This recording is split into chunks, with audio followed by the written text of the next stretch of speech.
we're on Bainbridge Island. Okay. And Sound Food is a project of Sustainable Bainbridge that was started to help people find and connect with local food on Bainbridge Island and in our food shed, which is the West Sound area of Puget Sound. Well, I've been buying locally from farmers since as far back as I can remember. I think it all started, I used to live in the Seattle area, and I bought food at the Pike Street Market. And that was really the beginning of that's where I learned more than anywhere else to cook and to love food. And there was one farmer in particular that I remember. Her name was Pasqualina Verdi, and she was an Italian farmer, an Italian woman in her 80s. And she taught me so much about food. I would buy produce from her. This was when I was in my early 20s, and I would buy produce from her.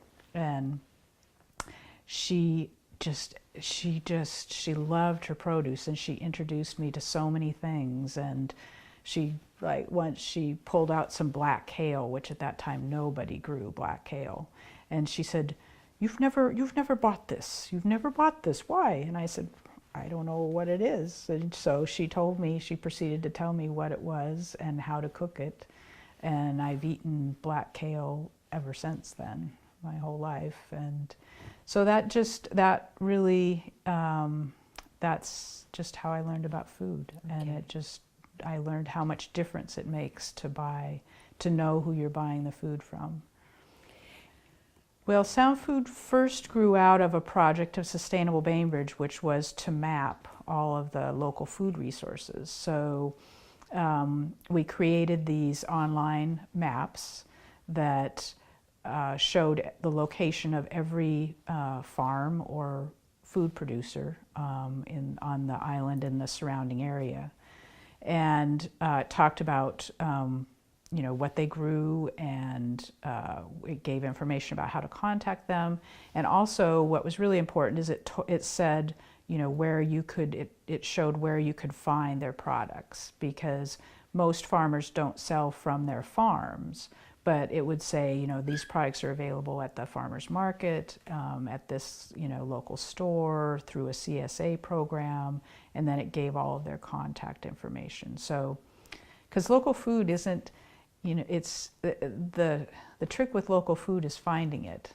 Mm-hmm. I think that there's just a lot of people, if you're not familiar with it, it's not in the main distribution system, so it's just not that easy to find. And I think that's one of the biggest barriers to the growth of local food, is just that the distribution system kind of hasn't caught up with the popularity. We started with the farms, and then we've expanded since that time to include, we now have actually we just launched a program called the Island Food Circle, which is really kind of bringing all the information together. So the Island Food Circle lists, we now have on the site just a gigantic list of broken down by, everywhere you can find eggs, and everywhere you can find dairy, and all the restaurants that serve local food. And then we've also added to that, now you can go, and we've got these Island Food Circle decals. So all the businesses that buy local food can display one of these decals in their door, which, so that lets consumers know what businesses are supporting local farmers. Well, it was just really finding a lot of people locally that kind of had the same passions but had different skills, because I don't do the programming, but we were lucky to find a woman who actually was, I think she just got her PhD in online communication, and she helped us we got the information about the farms. We had somebody else who went out and and meticulously detailed all of the information, contact information for the local farms. And then she took it and put it into a system that the computer would understand. So she put it and made a Google map out of it. And so it's very interactive and easy to use.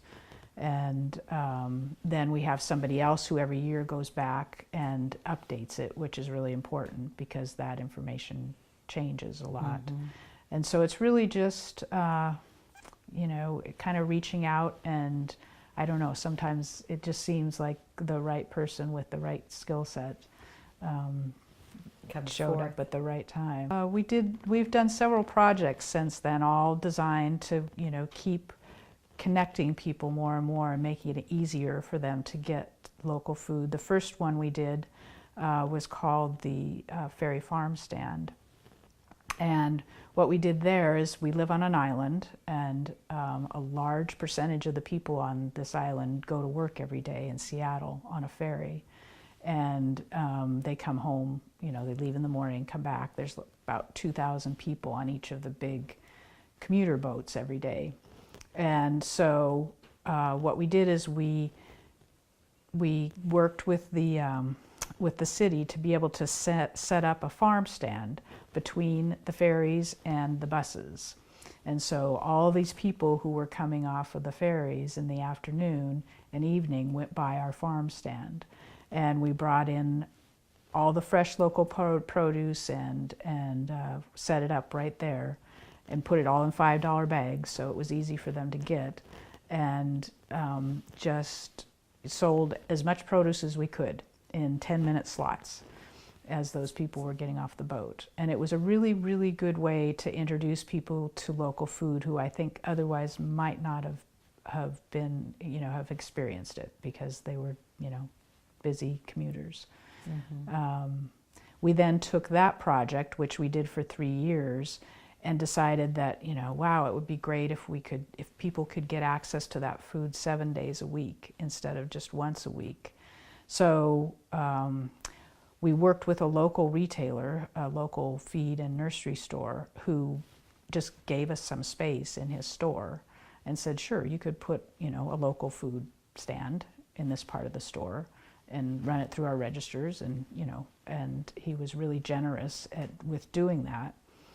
And it turned out to be really an amazing success. Yes, it started with one little tiny, you know, narrow cooler that had all the dairy. It had some cheese and some produce, and that was about it. And it turned out that we couldn't keep that. It was so small we couldn't keep it full, that it sold so quickly.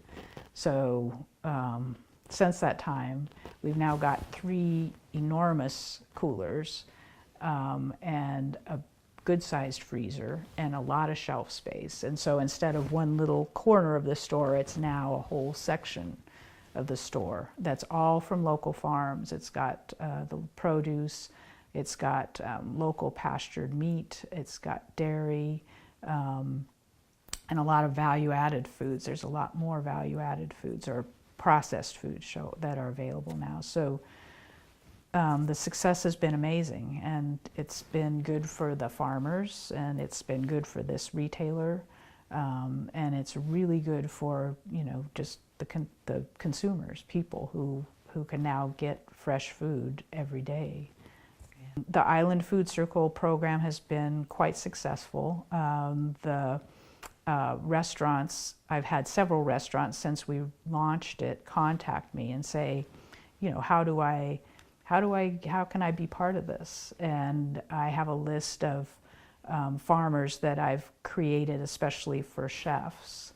And so I can give them a list and help them, you know, help them source what they need, help them find the farmers that have the products that they need. So, I mean, my ideal would be that every restaurant on the island would eventually be part of the Island Food Circle.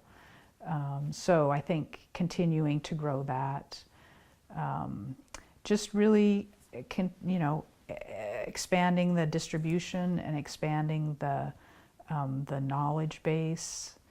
I think food is a really good you know, the reason that Sustainable Bainbridge focused on food and decided to start Sound Food initially was that food is just such a great way to not only connect people and bring them together, but it also, it really puts you personally in touch with decisions about sustainability. You know, it's like when you know that farmer or you know who you're buying the food from, you're making a decision based on, you know, there's ways that you can just ask them what they do. It's not like going in a store where you have really no idea how that company is producing its food. You can ask them directly and you can make decisions, you know, based on your own ideas about what sustainability is and what's important. So I think food is just a great focal point for just the knowledge of sustainability and kind of bringing that home into a place that really means something to people. Right.